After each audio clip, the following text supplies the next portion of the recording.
Yo, what is up, guys? It's Don't Join Me here, and I've seen this happen to a lot of people. I've had to help a lot of people with this, so I just decided I'd just make a video on it. Uh, Once you open Steam, you click play, and it says running, syncing, and won't start. Mine, I fixed mine, so I can't show you what it does, but I'm sure you know what it does.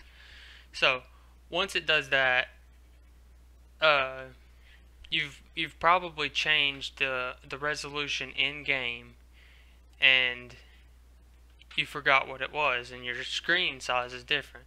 So you're gonna want to right click display settings and go to advanced display settings. Once you're here, you're gonna click the resolution, and if you don't have any idea what you had set it to on CSGO, just click through these, and you gotta apply it, keep changes, try to start CSGO, and if it works, you can set it to whatever in CSGO, and it won't ever happen again. It shouldn't happen again.